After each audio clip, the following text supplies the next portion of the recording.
And now it's time to board the Chickasaw choo-choo and head down south through cotton and cornfields to happy, sunny Chickasaw. But before we take the trip and visit the Johnson family and their friends there, let's stop off a moment here.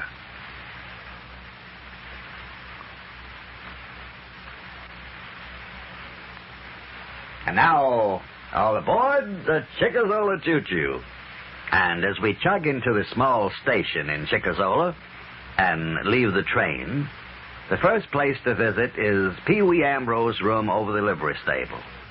Papa Johnson has found out that two well-dressed men, have been inquiring in several places, including the Johnson home. He's talking with Pee Wee about it. I don't know who they is. How does I know who the men is?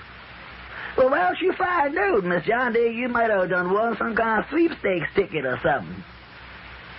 Mr. Pee Wee, how is I going to win a sweepstakes ticket when I ain't seen no sweepstakes? Besides that, I ain't swept none of them or nothing. I ain't got no tickets.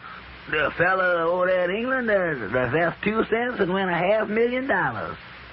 Maybe you done something like that.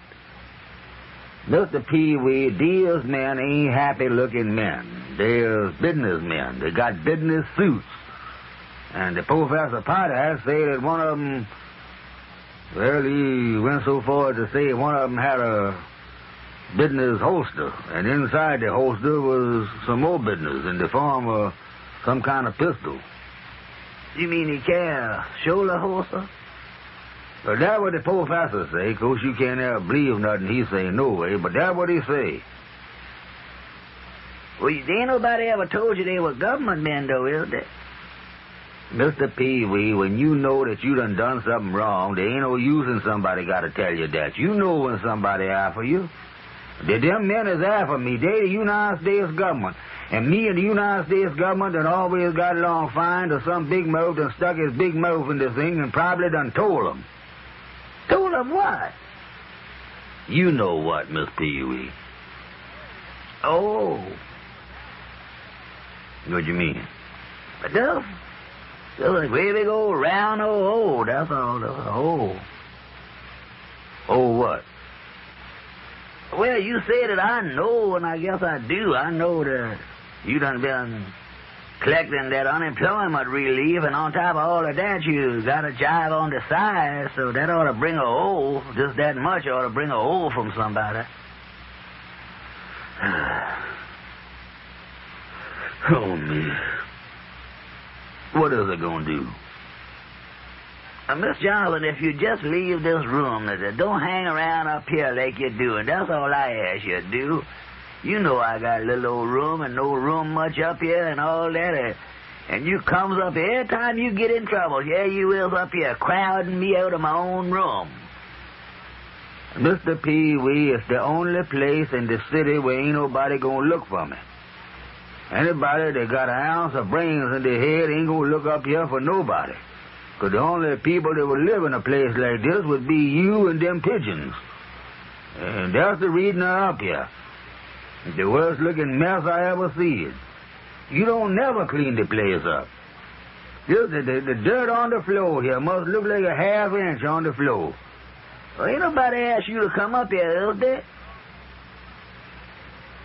No, just 'cause ain't nobody asked me to come up here ain't no sign that you can't keep the place halfway civilized up here. It's the worst mess I done ever seen.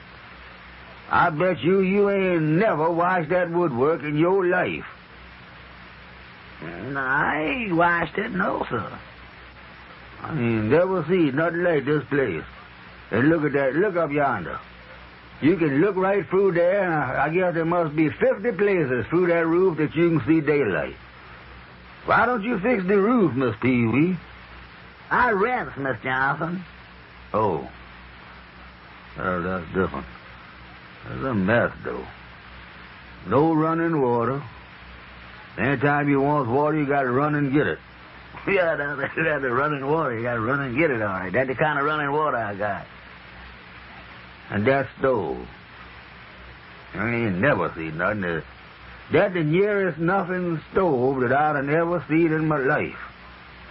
Yeah, that one of them old-timey oil stoves, Mr. John. You put the oil in a saucer, just pour it in there, light the oil, and just let it come out burning, and then cook over it. All you has got then for a cook stove is a plain, everyday 10-cent saucer. Yeah, that's my cook stove, the 10-cent saucer, yeah, sir. And that little stand, I set my pots and stuff on when I cook it. You'd be surprised how cheap it is, too. I take 1 gallon of kerosene oil, and I pours about 2 tablespoonfuls in that little saucer, and I heats up a can of soup or some beans or something like that, and I got it figured out that my cooking, all the cooking that I do don't cost me but 32 cents a year. Do you know that you'd throw the United States government into bankruptcy overnight if everybody come else doing like you does? You the most frugal somebody I done ever seen. Who kind of somebody? You, Miss Pee-wee, you is what is known as penny wise and pound foolish. That's what you is.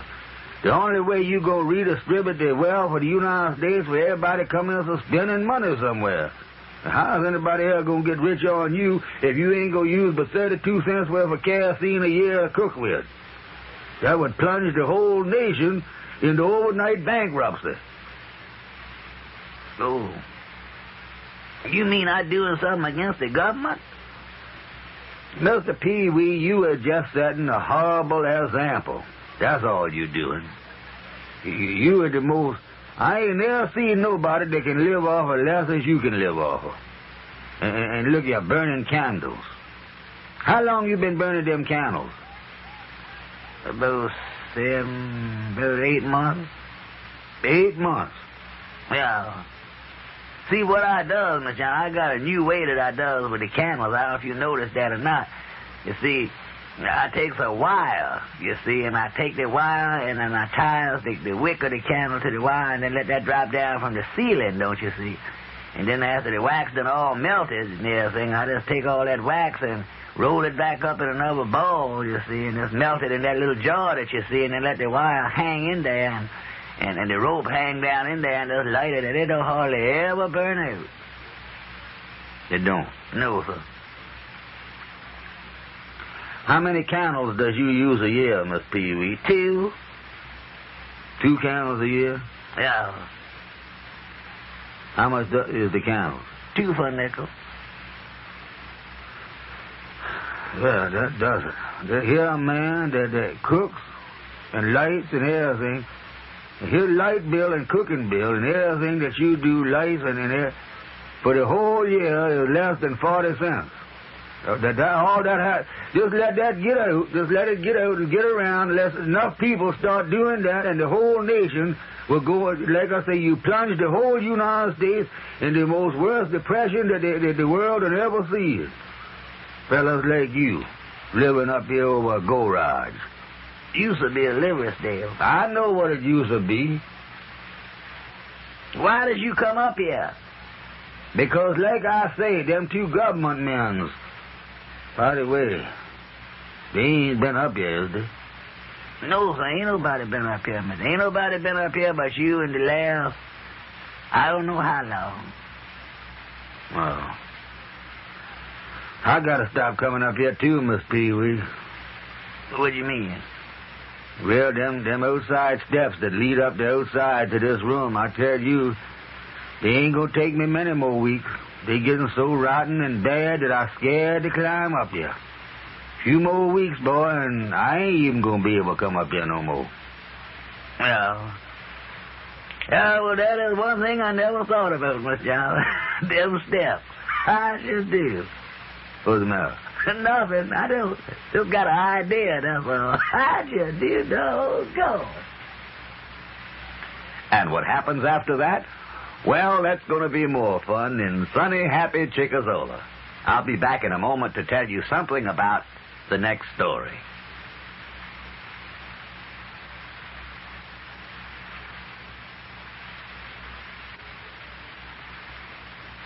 At this same time tomorrow, Pee Wee Ambrose is going to find a way to keep Papa Johnson away from his room over the garage.